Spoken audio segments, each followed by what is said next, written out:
Everybody good morning. आइए हम लोग आज की बात करते हैं। बड़ा ही महत्वपूर्ण बात है और इम्पोर्टेंट के साथ साथ ये कॉमन सेंस डेवलपमेंट के लिए, नॉलेज डेवलपमेंट के लिए भी महत्वपूर्ण है और आपके आगे की परीक्षा के लिए भी।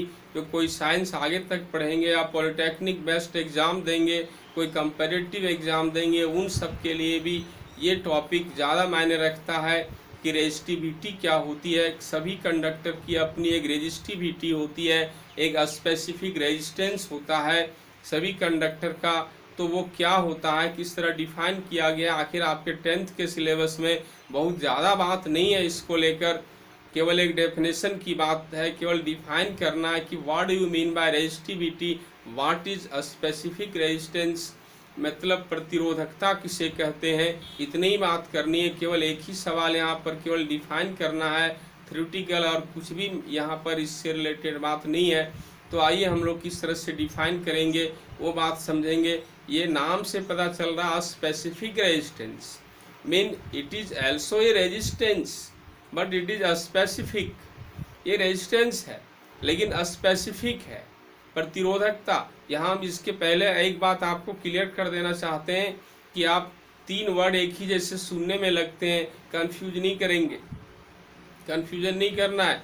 एक रेजिस्टेंस मीन्स प्रतिरोधक, ये प्रतिरोध, प्रतिरोध रेजिस्टेंस प्रतिरोध क्या है तो आप तो सुन ही लिए हैं। एक टेंडेंसी है, सभी चालकों का नेचर है, उसमें करंट जो फ्लो होता है उसको अपोज करता है, उसको रेजिस्ट करता है, तो उसी के प्रॉपर्टी को रेजिस्टेंस कहते हैं। दूसरा वर्ड रजिस्टर, रजिस्टर प्रतिरोधक, प्रतिरोधक वो सारे एप्लियंस, वो सारे डिवाइस जो विद्युत धारा का उपभोग करते हैं, ऊर्जा के रूप में विद्युत ऊर्जा का उपभोग करते हैं और संचालित होते हैं, कार्य करते हैं। जैसे फैन है, हीटर है, कंप्यूटर है, फ्रिज है, कूलर है, बल्ब है, ये सब सारे जो विद्युत ऊर्जा द्वारा संचालित होते हैं, उन्हीं उपकरणों को, उन्हीं साधित्रों को प्रतिरोधक कहते हैं, रजिस्टर कहते हैं। ये कॉमन वर्ड किसी के लिए भी, एक बल्ब को भी आप प्रतिरोधक कह सकते हैं,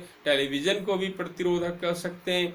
ये प्रतिरोधक कॉमन वर्ड है, किसी को भी कह सकते हैं। और तीसरा वर्ड सिमिलर, जो प्रतिरोधकता, स्पेसिफिक रेजिस्टेंस या रेजिस्टिविटी, प्रतिरोधकता, हम इसकी बात अभी कर रहे हैं, इसलिए आपको कंफ्यूजन नहीं करना है। तीनों वर्ड सिमिलर, एक ही जैसे सुनने में लगते हैं, साउंड इसका एक ही जैसा है। तो यहाँ प्रतिरोधकता की बात ये बहुत ही सिंपल है, इसका डेफिनेशन ये रेजिस्टेंस ही है लेकिन स्पेसिफिक है, विशिष्ट है। विशिष्ट प्रतिरोध भी कहते हैं प्रतिरोधकता को। क्या विशिष्ट है कि कोई भी कंडक्टर, कंडक्टर है कोई भी, तो उसका रेजिस्टेंस होगा, लेकिन एक खास शेप में रेजिस्टेंस का एक खास वैल्यू को रेजिस्टिविटी कहते हैं। अर्थात रेजिस्टेंस जो मेजर किया गया किसी खास कंडीशन में, एक कंडीशन अप्लाई करते हुए किसी कंडक्टर के रेजिस्टेंस को ही रेजिस्टिविटी कहते हैं, स्पेसिफिक रेजिस्टेंस कहते हैं। तो वो खास कंडीशन क्या है ये बात समझनी है। वो खास कंडीशन बहुत बड़ा नहीं है, वो खास कंडीशन बड़ा ही सिंपल कि रेजिस्टेंस का वॉल्यूम 1 मीटर क्यूब हो, अर्थात यूनिट वॉल्यूम।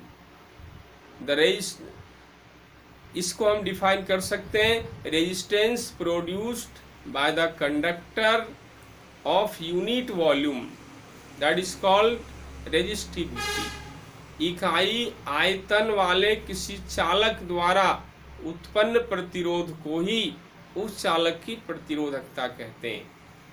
ये सिंपल है, ये common definition. Resistance produced by the conductor of unit volume is called resistivity of that conductor. लेकिन यहाँ पर सवाल ये उठता है कि वो कंडक्टर जिसका यूनिट वॉल्यूम को हम कह रहे हैं, वो कंडक्टर किस शेप में है। 2 शेप में हो सकता है, एक क्यूब हो या क्यूबॉइड हो, या दूसरा एक सिलेंडर टाइप का हो, दो तरह का कंडक्टर दो शेप में हो सकता है।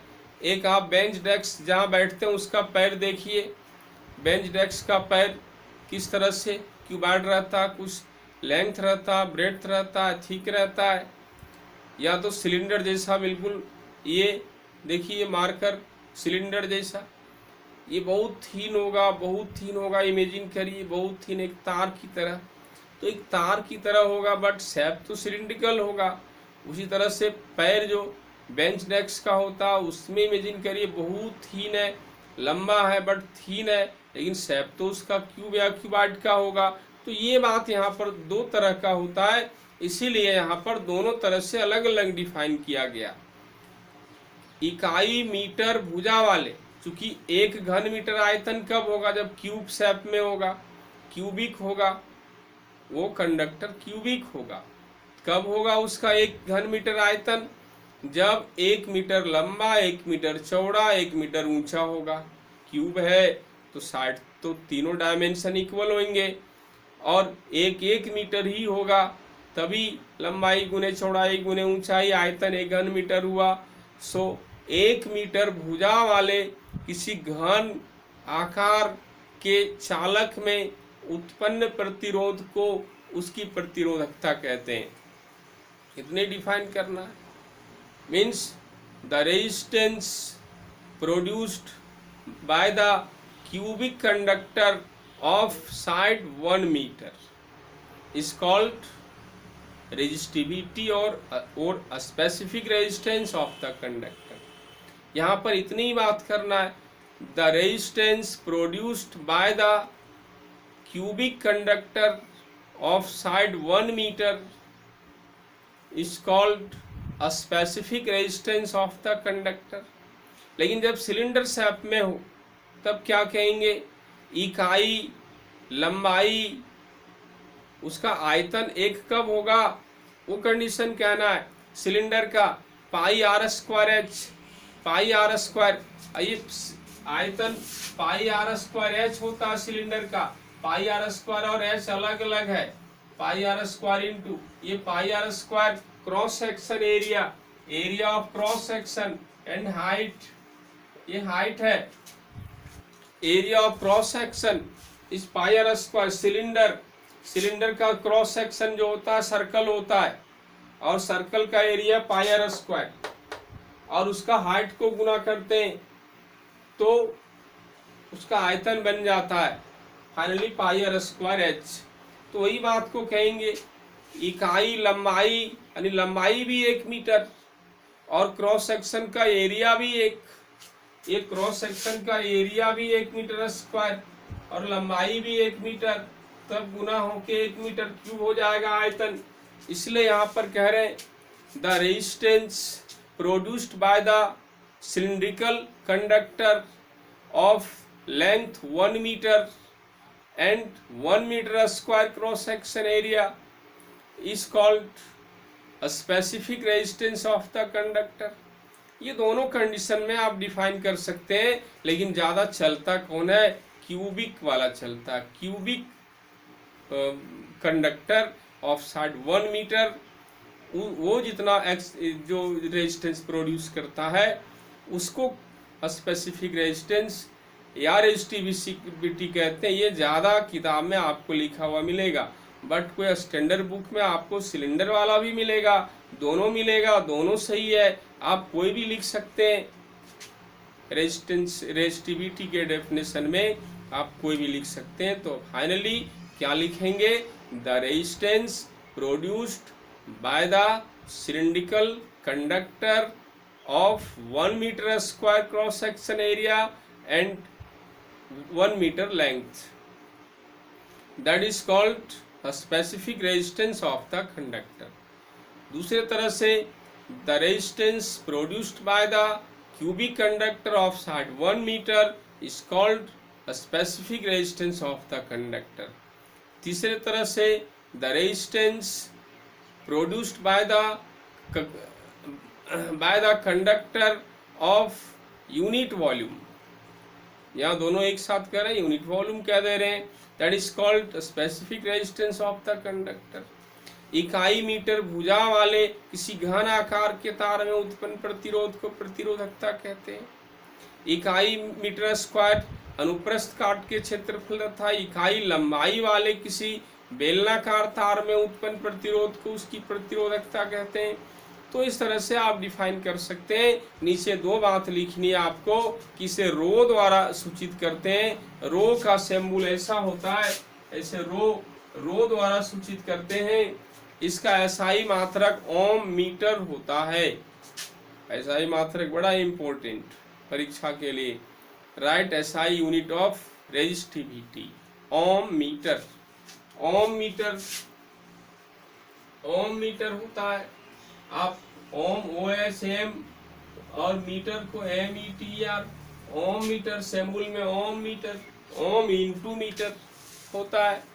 कल आपको हम एक फॉर्मूला बताए थे। ये प्रीवियस वीडियो में हम आपको एक फॉर्मूला बताए थे। क्या बताए थे? R is equal to rho L बट्टे ये फॉर्मूला बताए थे, रो L बट्टे ये। तो आप जो नहीं देखे हैं मेरा प्रीवियस वीडियो सर्च करके देखेंगे। कोई भी प्रॉब्लम हो कमेंट करके भेजेंगे। R is equal to rho L by A. यहाँ से हम rho L is equal to R A cross गुना कर रहे हैं, इसलिए only rho is equal to R A बटे एल। ये मिला आर ए बटे एल।